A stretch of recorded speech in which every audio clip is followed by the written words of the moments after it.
Insightful podcasts by informative hosts.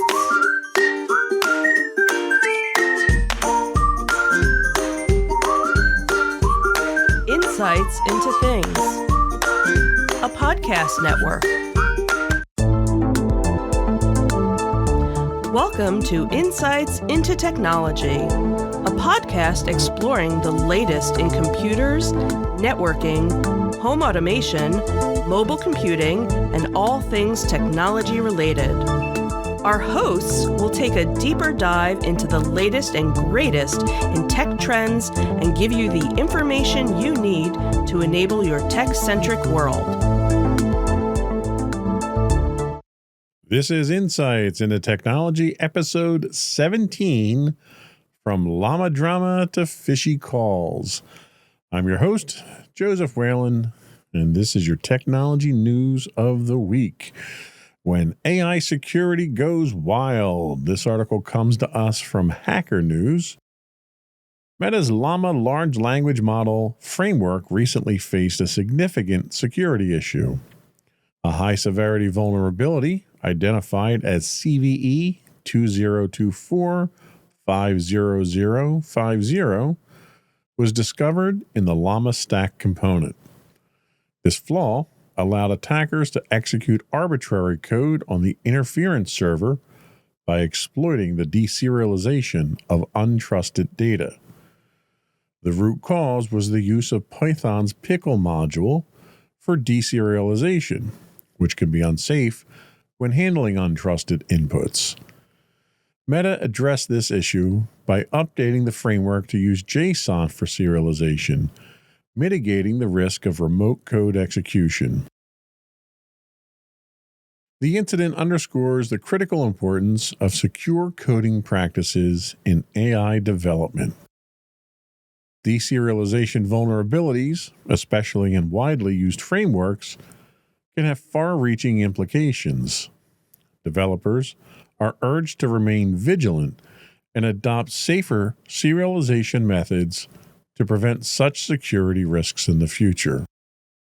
So this is a great example of how enterprises need to be exceptionally vigilant when looking to implement their AI environment. We're going through an evaluation period at my company for AI solutions right now, and we're looking at several different models and their performance and how they respond to the type of information that we need to churn through them.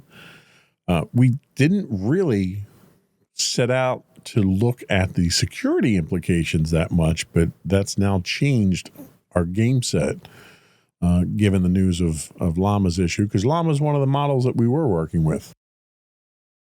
This incident highlights potential security risks in deploying AI models within enterprise environments. Issues like this could allow attackers to influence your AI processing, leading to data breaches or manipulations of AI inputs. Consider a financial institution using AI for transaction monitoring. An attacker exploiting this vulnerability could alter the AI's behavior, potentially allowing fraudulent transactions to go unnoticed. So the nefariousness of what you can do with this exploit is kind of open-ended right now. It's not just a remote code execution, but if somebody can influence your AI and your AI is driving your business plans and your business models, that becomes an issue.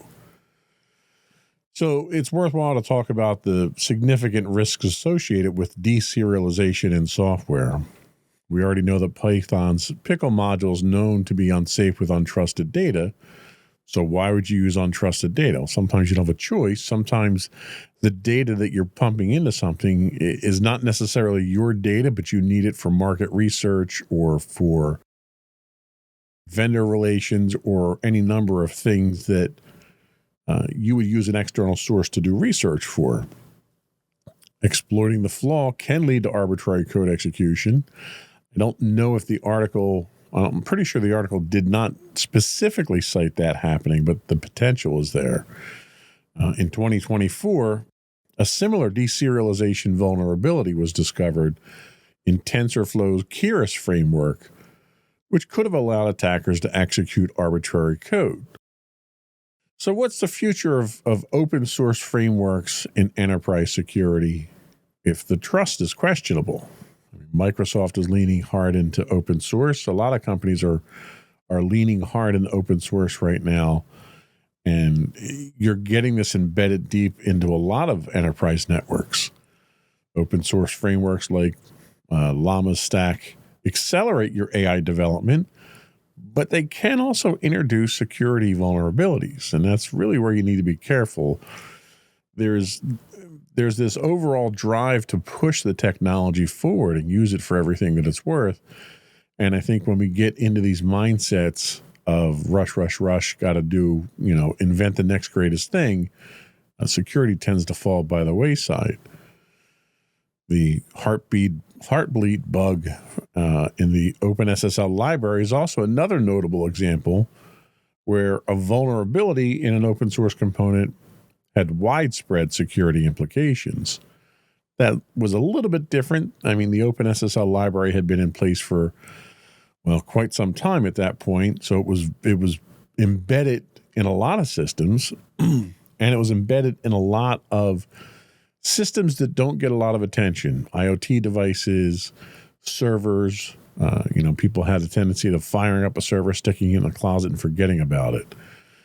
Fortunately, with AI, it's still kind of in its infancy here. It's not as widespread, so I think the damage probably was mitigated for the most part in this case. It wasn't that bad, but the potential for it being bad is definitely there, especially when you're talking about something as potentially revolutionary as AI. But again, this highlights the importance of prompt patching and updates.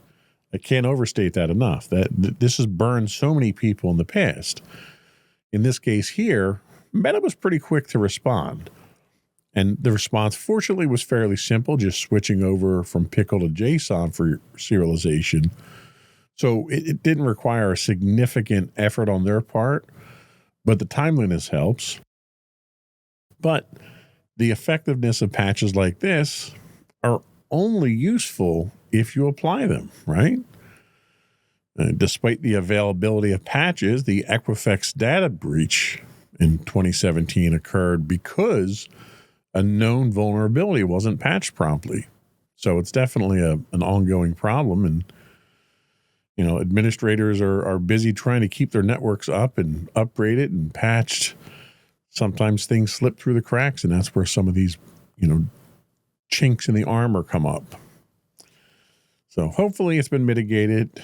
I suspect it won't be the first time that we see this type of flaw or a significant flaw in AI, considering it's kind of in its infancy stage right now. So it's nothing unusual, but it's good to be aware of it. From the Register, dial M for malware is our next article. In a recent incident, Zach Latta, founder of Hack Club, encountered an exceptionally sophisticated phishing attempt targeting his Google account.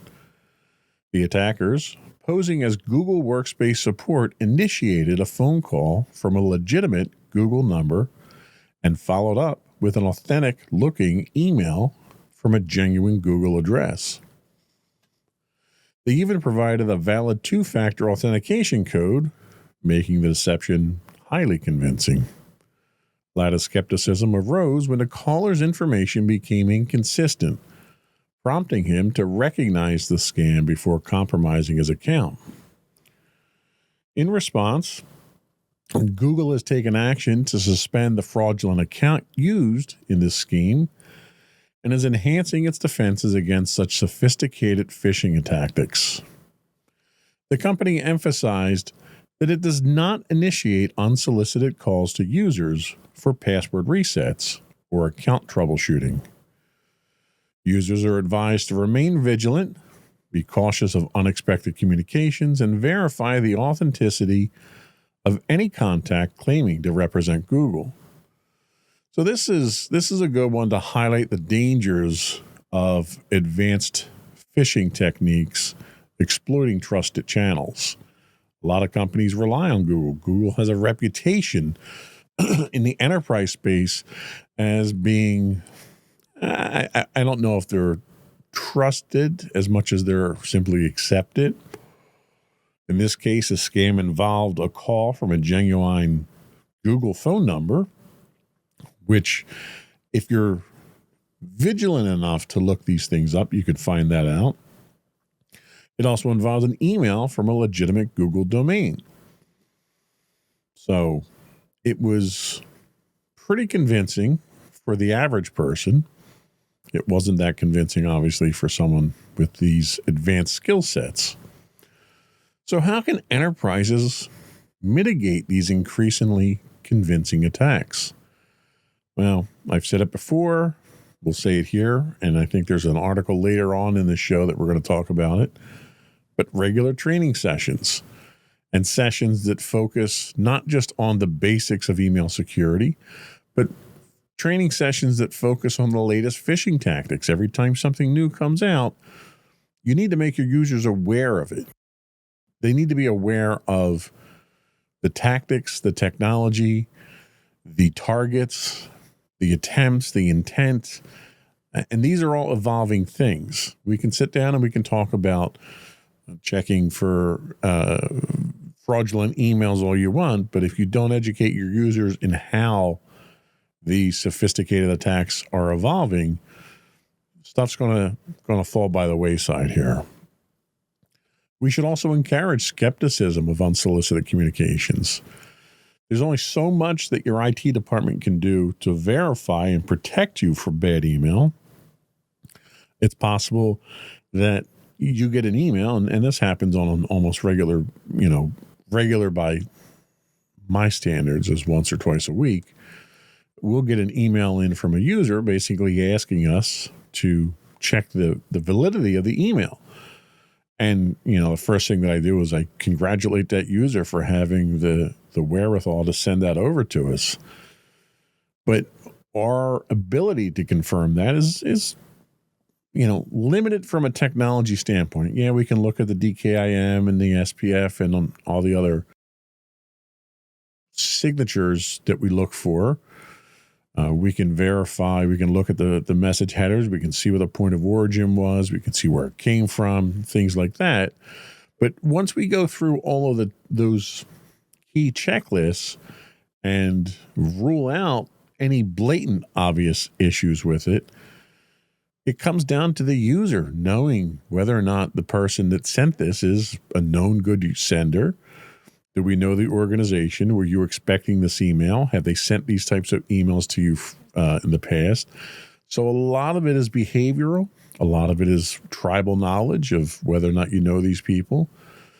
All of that stuff is things that have to be done at the user level, and the users need to be aware of that. This isn't a matter of abdicating your personal responsibility for security and just kicking it over the fence to IT. That's not the solution. Both sides, both the IT side and the users, have a certain responsibility here to make sure it's safe. This is also a prime example of exploitation of the legitimate services for malicious purposes. This isn't the first time someone's impersonated a Google or Microsoft or another trusted company. There's many ways to do it. Usually a lot of this is domain hijacking or domain spoofing, where you'll get an email from a Google, but it's really not Google, it's GO0, and they do stuff like that, and they can slip slip through the cracks. But by utilizing Google's own infrastructure, the phishing attempt in this case bypassed most of the traditional security filters, and it demonstrates the need for more advanced detection. And that detection isn't necessarily a technological detection. Users have to exercise common sense at some point. What measures can organizations implement to detect and prevent these? Well, deploying advanced threat detection systems to analyze behavioral patterns. We're kind of getting into that realm now where you can do that in an automated fashion with some of the AI options out there. Implementing strict verification for service usage. collaborating with service providers to identify and mitigate such abuses. When something like this happens, it has to be reported. In this case, it had to be reported up to Google, and most organizations, when it's reported to them, act responsibly and they will investigate it. It also highlights the fact that service providers have a responsibility in preventing abuse. There's a number of laws out there that prevent online platforms from having to moderate and so forth. But if you're providing a service and that service becomes a danger, there has to be some follow-up, some follow-through. In this case, following the attack, Google suspended the fraudulent account. They also came back and made a public statement emphasizing that they don't initiate these unsolicited calls that were used in this case here. So what proactive steps can service providers take in this case? Well, they can implement stricter account verification. That's one of the things. Everyone has to have some level of forgot password, but if you're not using that in a way that's responsible, if you're not implementing multi-factor authentication for that, it's just a recipe for disaster. ISPs and service providers need to monitor for unusual activity patterns. Something like this, I don't know if an automated monitor would have picked something like this up, but there's plenty of other ways to monitor for this. Providing clear guidance to users, I think Google checked the box on that one with their official communications. And establishing rapid response team. When something like this happens, you need to jump on it. You need to have the right people available, and they need to know what to do. So in addition to having a rapid response team, I would also say having I've beat this dead horse for a while, but having a framework that you follow where everyone knows what the procedures are when something like this happens. People need to know what's going on. They don't necessarily have the time to sit down and figure it out when the problem's happening. So fortunately, no harm in this case here, but it definitely highlights a potential threat to all of us who probably wouldn't have caught on to a lot of these things that he did. So our next article comes to us from Bleeping Computer, the School of Hard Hacks. Education software provider PowerSchool has begun notifying individuals in the U.S. and Canada about a significant data breach that occurred in late December of 2024. The breach involved unauthorized access to PowerSchool's PowerSource customer support portal, leading to the theft of sensitive information from over 6,000 school districts. The compromised data varies by district, but may include, and this is a doozy, full names, physical addresses, contact details, social security numbers, medical information, and grades. You can do a lot of damage with that information.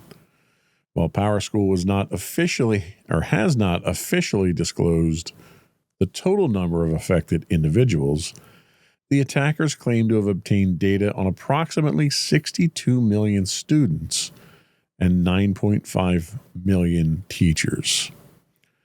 In response to the incident, PowerSchool is offering impacted students and educators complimentary identity theft protection services and 2 years of credit monitoring for the adults. Many of whom the students are now, because these records went as far back as 1985, from what I understand. The company has also initiated has initiated regulatory notifications with relevant authorities across applicable U.S. jurisdictions and is in the process of notifying Canadian regulators. Despite these efforts, PowerSchool has yet to release a detailed report on the breach, and investigators, including those by cybersecurity firm CrowdStrike, are ongoing investigations. Not investigators. So this is another example of supply chain vulnerabilities in enterprise software. We've talked about this. It seems like every week there's another one. Similar incidents such as this happened with the SolarWinds attack in 2020. It demonstrates how infiltrating a single supplier can grant access to attackers to numerous organizations. So how can enterprises assess and mitigate risks associated with third-party vendors? Well, enterprises should conduct a thorough due diligence when selecting vendors.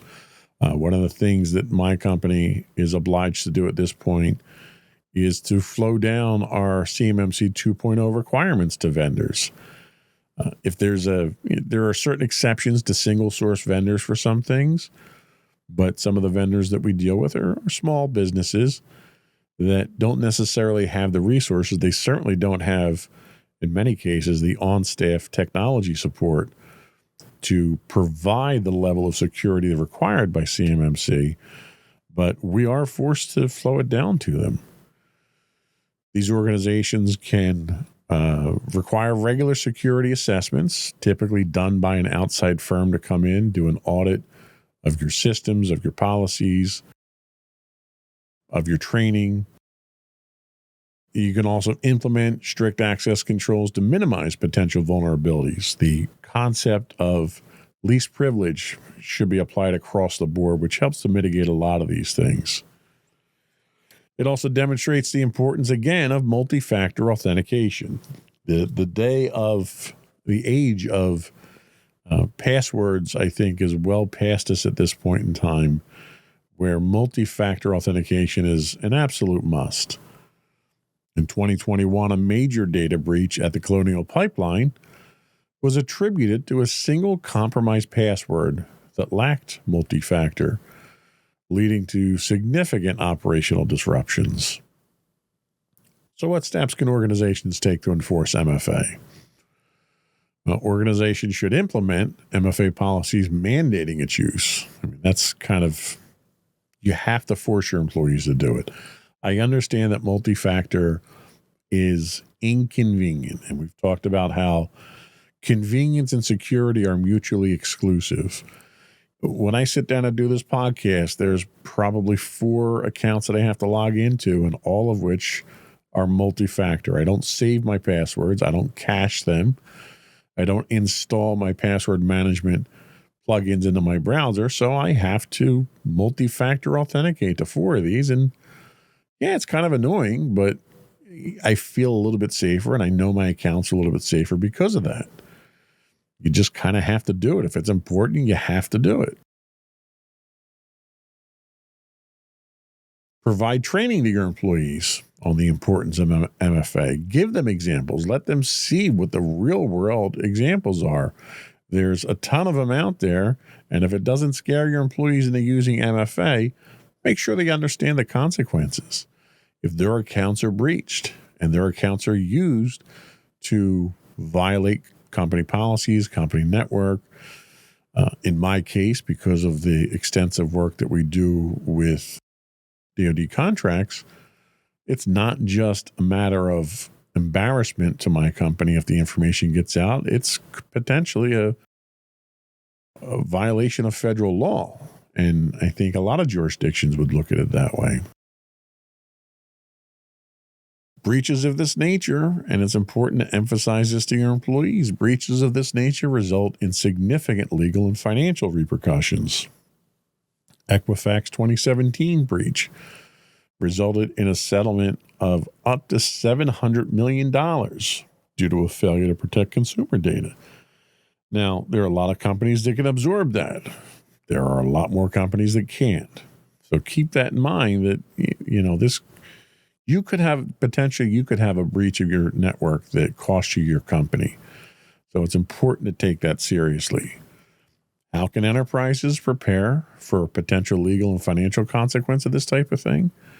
Well, invest in comprehensive cybersecurity measures is the first thing.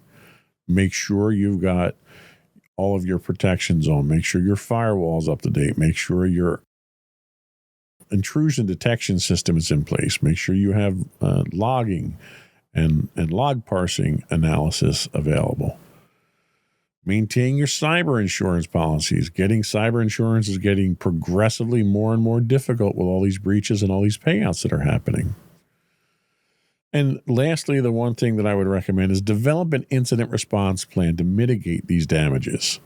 Now, it's important to note that these incident response plans and your backup and disaster recovery plan. These are all part of a business continuity overall plan that has to be taken into account. You can't ignore these things just because they're inconvenient or because senior management might not be familiar with the technology or the terms. This all has to be integrated into the overall preservation of the company. That's it for the cybersecurity news side of this. We're going to take a quick break and come back and talk about computing news when we come back. But before we do go, I want to take a moment to remind everyone to subscribe to the podcast. You can find us listed as Insights into Things. You can get all of our audio and video podcasts there. And we're available anywhere you get a podcast, Apple, Spotify, and so forth. I would also invite you to give us your feedback. Tell us how we're doing. Tell us what you like, what you don't like, what you'd like us to talk about. Are there any deep dives that you'd like us to do? We do have a couple in the works right now that we're putting together. You can email us at comments@insightsintothings.com. You can also call in, leave a voicemail for us at 856-403-8788. That's 856-403-8788. Or you can get links to all that and more on our official website at www.insightsintothings.com. We'll be right back.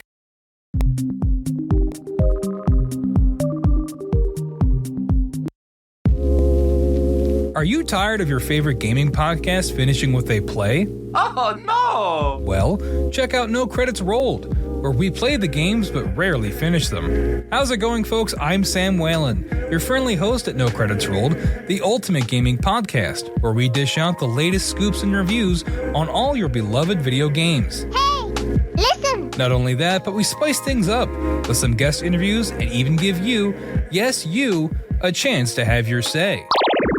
Tune in every other week for a fresh dose of No Credits Rolled, available on all major podcast platforms, and hit us up on social media at No Credits Rolled. So why wait? Let's dive into the gaming world together, where finishing games is optional, but the fun is guaranteed.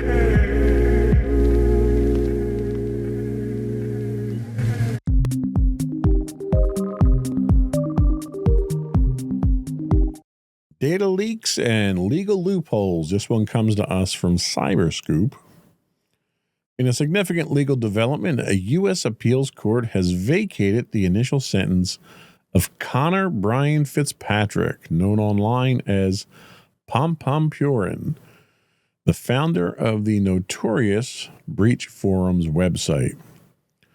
Fitzpatrick had pleaded guilty in July of 2023 to charges including conspiracy to commit access device fraud, solicitation for the purpose of offering access devices, and possession of child pornography, just to round out the trio. Initially, he was sentenced to time served plus 20 years for supervised release, 20 years of supervised release, a decision influenced by his age and a diagnosis of autism. However, the government appealed, citing Fitzpatrick's lack of remorse and violations of court terms, such as unauthorized internet use and discussions about this case on Discord. The appeals court agreed, noting the original sentence failed to address the severity of his crimes. A resentencing is anticipated, potentially leading to a harsher penalty. Breach Forums, launched by Fitzpatrick in March 2022, became a major English-language cybercrime marketplace, hosting over 14 billion individual records, including Social Security numbers and bank details. Despite law enforcement's efforts to dismantle the platform following Fitzpatrick's arrest, similar forums have emerged, underscoring the persistent challenges authorities face in combating cybercrime. So this just goes to show how the persistent threat posed by data breach marketplaces is an ever-growing concern in the cybersecurity market. After Fitzpatrick's arrest, Breach Forums was taken down, but copycat forums quickly appeared, indicating the resilience of such illicit marketplaces. Where there's a demand, there's going to be someone to meet that supply. And as long as there's a demand for the information to exploit people and to break the laws and take advantage, I don't know if there's anything you're ever going to do to stop it completely. What strategies can enterprises implement to protect themselves from data breaches? Well, enterprises could adopt comprehensive cybersecurity measures, including regular security audits, which should be done minimally annually, but probably quarterly or more. Employee training, which I can't harp on enough, on phishing and social engineering, and implementing advanced threat detection systems to mitigate the risk of data breaches. Even the most basic SOHO routers out there now usually have some level of threat mitigation, packet filtering, something along those lines. This does give some legal indication or some indication of the legal consequences of cybercrime. And we've seen some big name people, Kevin Mitnick and other folks that have been caught doing nefarious things. Fitzpatrick's initial lenient sentence was overturned due to his lack of remorse and continued engagement in prohibitive activities. This highlights the importance of enforcing strict legal consequences, and they should be enforced across the board. There should be no exceptions, regardless of who you are, what you do, or what political affiliation you might be. So how do legal outcomes in high-profile cybercrime cases influence corporate security? Well, there's significant legal consequences for cyber criminals, which can serve as a deterrent. Although, given the ever-increasing amount and sophistication of cyber crimes, I don't know if it's much of a deterrent. Encouraging enterprises to strengthen their cybersecurity policies. I think encouraging isn't enough at this point. I think we're past the point of encouraging. I think mandating security policies is really where we're at this point in time. But more importantly, collaboration with law enforcement to combat these types of cyber threats. The federal government here in the United States has a number of programs that you can report these types of cyber crimes to for additional assistance. They can get the federal government involved if it crosses state lines on certain things. So there's a lot of resources out there, and I think administrators and IT professionals need to not hesitate to use these, even though it may be inconvenient at times.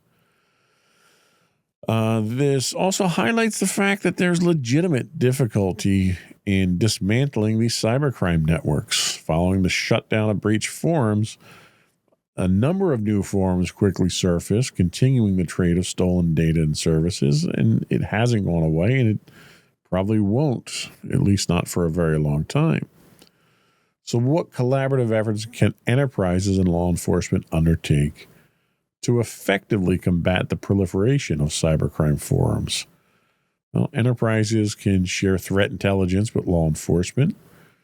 They can participate in industry-wide cybersecurity initiatives. I say these things now, but given a lot of the changes from the Trump administration, a lot of the cooperative coordination that the federal government had in place is rapidly evaporating right now, and we'll have to see where the dust settles on something like this.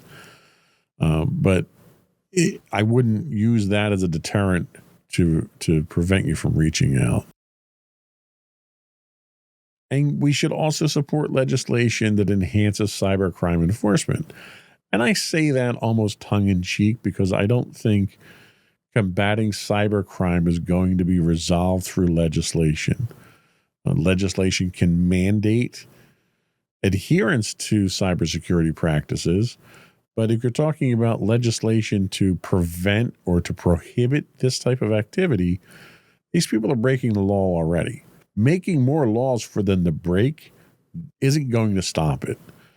So if you're going to do anything, you need to come up with laws and regulations to mandate the response and the preparation that enterprises take, especially when you're talking about critical infrastructure, carriers, water systems, power systems, that type of thing. There's also an impact to data privacy regulations and compliance that's a potential here. The exposure of vast amounts of personal data on breach forums has led to increased scrutiny of corporate data handling practices. So how should enterprises adapt their data management strategies to comply with evolving data privacy regulations? We've talked about GDPR and California Privacy Act. There's a lot of legislation out there that affects enterprises now. So enterprises should implement robust data governance frameworks. And there's that word again, frameworks. They should ensure compliance with current data privacy laws. I think you don't have much of a choice there. The fines are growing significantly if you don't.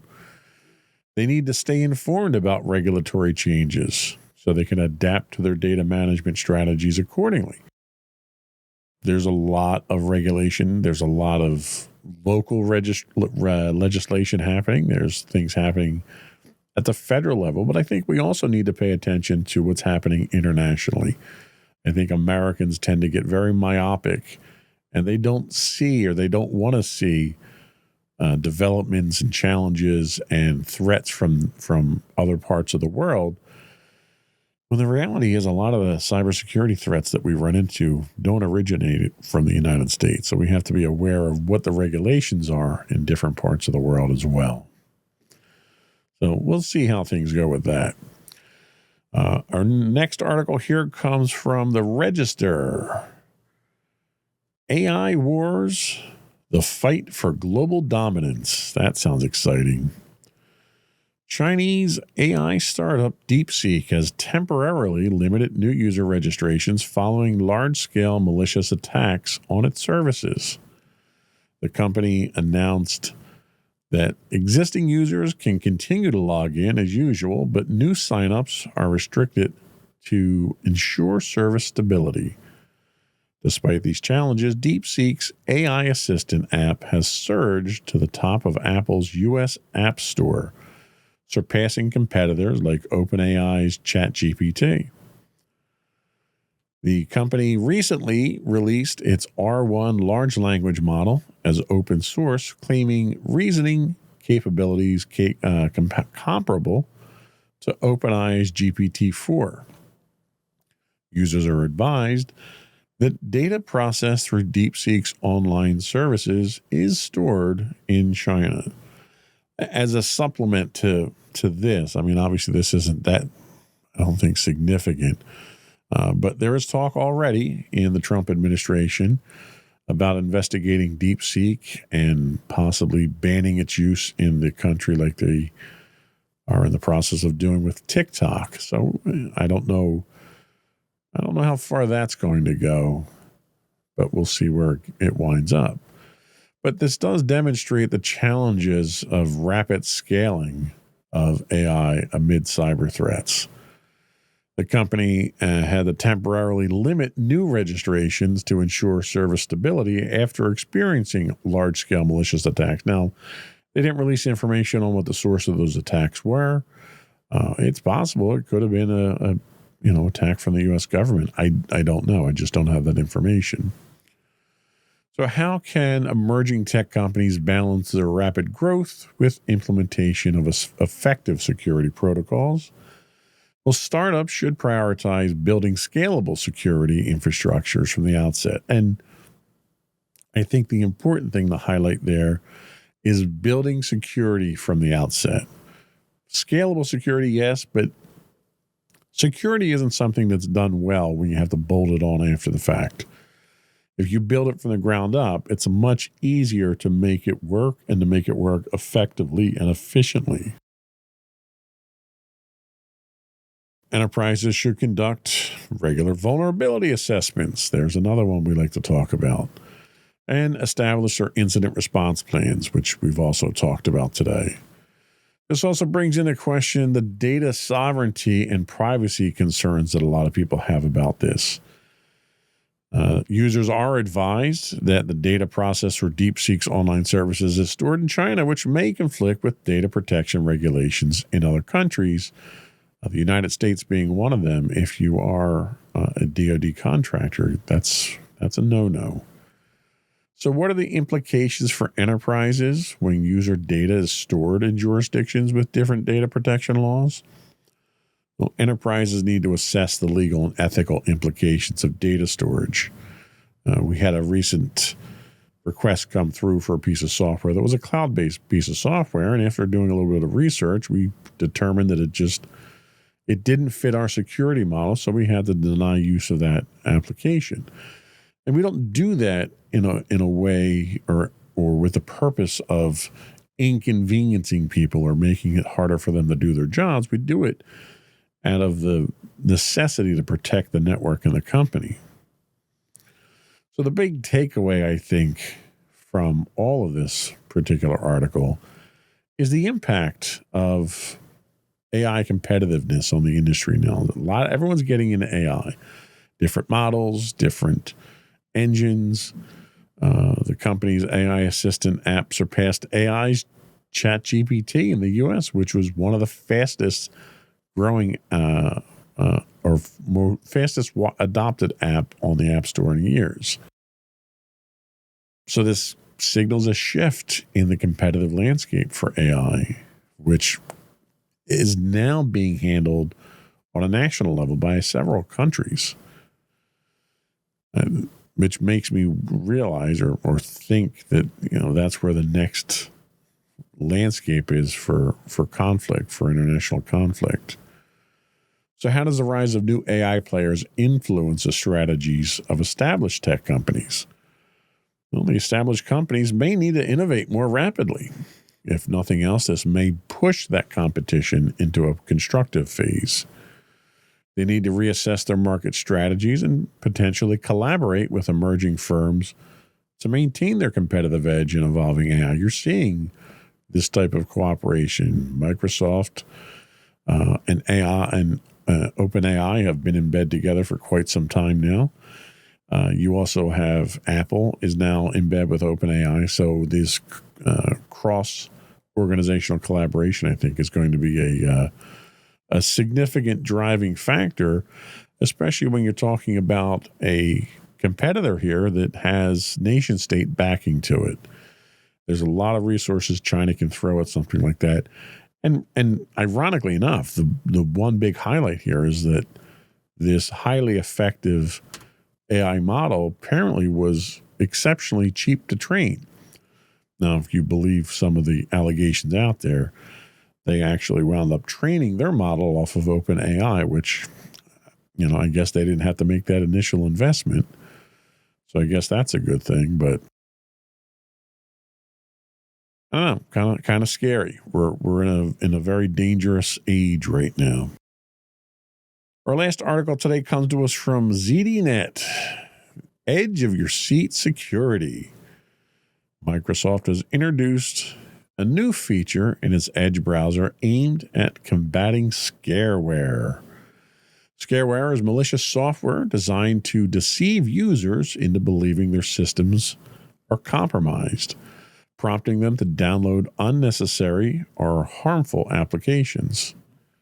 This kind of is near and dear to me because I had this happen to one of my users a few years ago. The enhancement builds upon Edge's existing security measures, specifically targeting misleading pop-ups and advertisements that attempt to exploit users' fears for financial gain. By identifying and blocking these deceptive elements, Microsoft aims to provide a safer browsing experience for its users. Scareware not only poses security risk, but also leads to decreased productivity and potential data breaches if employees inadvertently install malicious software. By integrating advanced scareware protection into Edge, organizations can reduce the likelihood of such threats infiltrating their systems. This move underscores the importance of utilizing browsers with robust built-in security features to safeguard enterprise environments against evolving cyber threats. So this highlights the increased integration of smart screen technology, something that Microsoft implements in Edge. Smart Screen's been instrumental in protecting users from malicious websites and downloads, and its integration into Edge enhances the browser's ability to detect and block scareware tactics. So how does how does Smart Screen differentiate between legitimate software notifications and scareware prompts? Smart Screen utilizes a combination of URL reputation services, application reputation services, and heuristics to assess the legitimacy of software notifications, blocking those that exhibit characteristics of scareware. And there's a lot of questions surrounding the impact on enterprise security policies with this. Enterprises often rely on browsers as a primary interface for employee interactions with web applications. The enhanced scareware protections in Edge can reduce the risk of employees inadvertently installing malicious software, thereby strengthening overall enterprise security. So should enterprises mandate the use of browsers with built-in scareware protection for their employees? Well, probably. I don't want to say yes. I want to say probably. Implementing browsers with robust security features can serve as a frontline defense against social engineering attacks, reducing the likelihood of security breaches originating from user interactions with malicious intent. Now, it's worth noting that in order to do this, you do have to send some data off to Microsoft or whoever the security provider is that's going to be doing these analysis. So there is a slight chance that you're offloading some sensitive information, some personal information. So that's why I say it's a maybe. In order for this to work, these aren't homegrown solutions. You're not hitting against the database that's inside your network.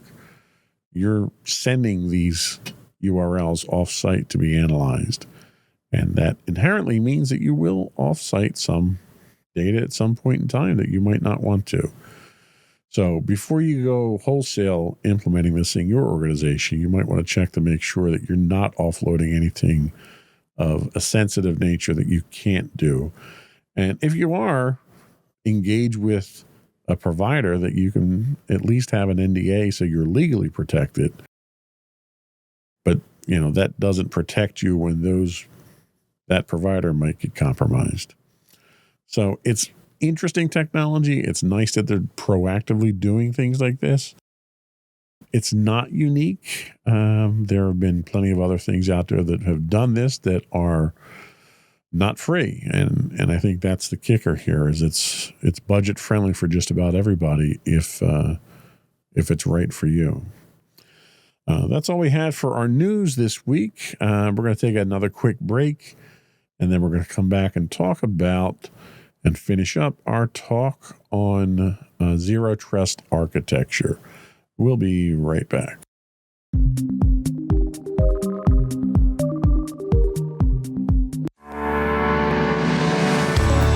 Insights into Entertainment, a podcast series taking a deeper look into entertainment and media.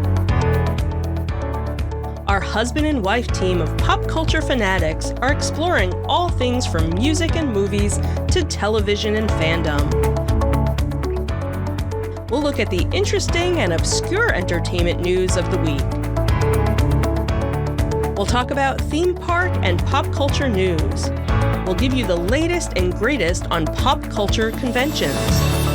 We'll give you a deep dive into Disney, Star Wars, and much more. Check out our video episodes at youtube.com/insightsintothings. Our audio episodes at podcast.insightsintoentertainment.com, or check us out on the web at insightsintothings.com. Welcome back to Insights into Technology. So we're going to talk a little bit about our zero trust. We're going to finish up our discussion here. When we talked about it last time, we kind of went over the history of zero trust. We talked about the concept of trust but verify. We looked at what a castle and moat defense structure was. And then we talked a little bit about the birth of zero trust. So today we're going to talk a bit more about why traditional perimeter-based security models are failing. The reliance on perimeter-based models has proven inadequate due to remote work, which COVID kind of threw at us, and then we've kind of held on to it.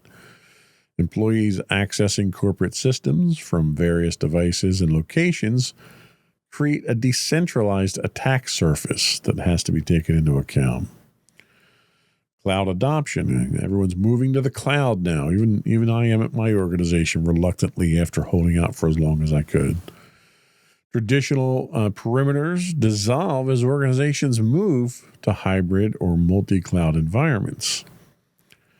There's advanced threats. We talk about this every week. Sophisticated attackers exploit trusted credentials to breach networks, bypassing perimeter defenses. And finally, one that I've sat through numerous webinars and training sessions over, and that's insider threats. Implicit trust within the network allows malicious actors to move laterally once inside in traditional networks. So as an example, a hacker gains access to an employee's VPN credentials and moves laterally to sensitive systems because traditional models lack internal security verification. Once you're in the network, you should still need to validate and verify your credentials throughout. And you can't. You can automate some of that, but you shouldn't automate everything with that. There needs to be some level of user interaction so that something the user knows or has or is can re-authenticate them, where an automated system wouldn't be able to do something like that. So what are the core principles of zero trust architecture? So zero trust is built on four foundational principles, I should say. Least privilege access, which we've talked about many times. This is the concept of granting only the minimum permissions necessary for users and devices to perform their tasks. For example, a marketing employee doesn't need access to the financial systems, right? Another core principle is microsegmentation. Divide networks into smaller, isolated zones to contain potential breaches. A breach of an IoT device in one segment can't access core databases in another segment. Continuous verification is our next one. Continuously monitor and validate user identity, device health, and application behavior. Multi-factor authentication, real-time anomaly detection are a couple of good examples of this. And finally, Zero Trust Network Access, or ZTNA. Replace traditional VPNs with ZTNA to enable secure, granular access to specific applications rather than entire networks. For example, a contractor can access a single app without entering the main network. We've run into that a lot, especially when we have contractors and vendors inside of our network providing maybe access control, key fobs for your doors, could be internal camera access. Even some cases, you've got your fire and security alarms integrated now. All these things need to be segmented off. So in this case, a real world analogy, just to kind of bring everything into focus or into perspective here, is the airport security analogy. So zero trust can be compared to modern airport security. At the gate, no one is trusted automatically. Used to be. I mean, I flew before 9/11. I knew what the overall lack of security was. Every passenger must verify their identity and pass security checks. Continuous verification occurs throughout the process. IDs are checked multiple times. Devices are screened. Access to sensitive zones is restricted. Passengers are granted least privileged access. They can enter only specific terminals or gates based on their ticket. And this theoretically. I mean, you see breaches all the time, but this is just an example. This approach mirrors zero trust principles: no implicit trust, constant verification, and controlled access.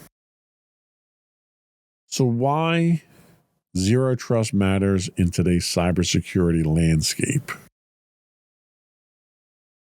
The increasing volume of cyber attacks and the high-profile breaches demonstrates the urgent need for zero trust. Data breaches. Over 83% of breaches involve compromised credentials or misconfigurations. Both are preventable with zero trust. We talked about the remote workforce. With more employees working outside traditional perimeters, zero trust ensures secure access without relying on outdated VPNs.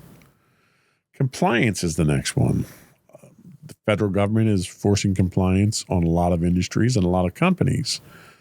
Frameworks like the NIST 800-207 emphasize zero trust architecture as the preferred model for federal and private sector organizations. So, a couple of suggestions for implementation once you get to this stage. Start small. Implement zero trust incrementally. Multi-factor is a great example of that. Identity verification is another way of starting out. Adopt modern tools. Use technology like ZTNA, Identify and Access Management, or IAM, and endpoint security solutions. There's a rich pool of tools out there to pull from.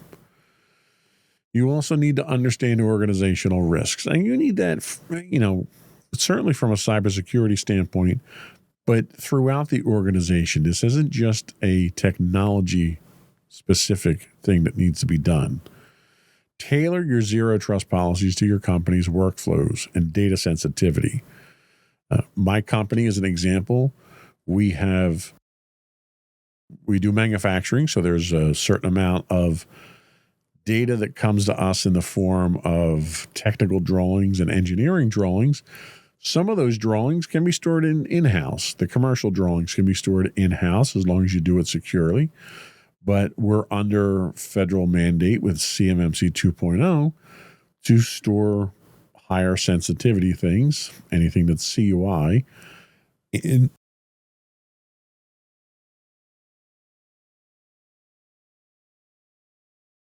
a secure enclave. That, could be in-house. That could be in a cloud provider. That could be in a specialized vendor. Be aware of this so that when you implement your security features, you're not locking any of these areas out to people and preventing them from doing their jobs. It's a tough thing to have to do. Everything security-wise doesn't necessarily have to be crippling the organization. If it is, then you're going to run into problems with your management, with the company not being able to do its job. Zero trust architecture is no longer a buzzword.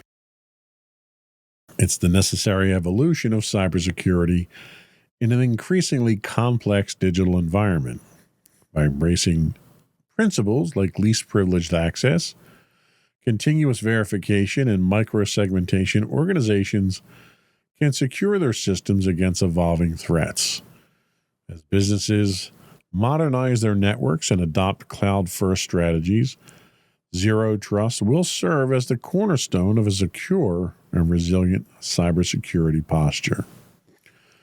So, we didn't do a deep dive into zero trust. I think it was important for us to kind of just introduce it here, introduce the concepts, give you a little bit of security. We may come back and touch on this later with specific implementations. There's a couple of examples that I use myself personally. There's a couple of examples that are in place professionally for me as well. So we could talk in greater detail, but I think it's important to get these concepts down first. So that's all we had for today. But before we do go, I want to take a moment to invite you to subscribe to the podcast. You can find Links to all of our podcasts on our website at www.insightsintothings.com. We do stream 5 days a week on Twitch at twitch.tv/insightsintothings. High-res versions of all of our shows can be found on YouTube at youtube.com/insightsintothings. We're on Blue Sky. You can look us up as insightsintothings.bsky.social. We're on LinkedIn. Just look for us as Insights Into Things Productions, LLC. And I would invite you to write in, give us your feedback, ask questions. We're happy to answer any questions that we can here. You can email us at comments@insightsintothings.com. You can call us, leave a message, a voicemail for us. We can get you on the show if you want. You can call us at 856-403-8788. That's 856-403-8788. And that's all we have for tonight. Another one in the books.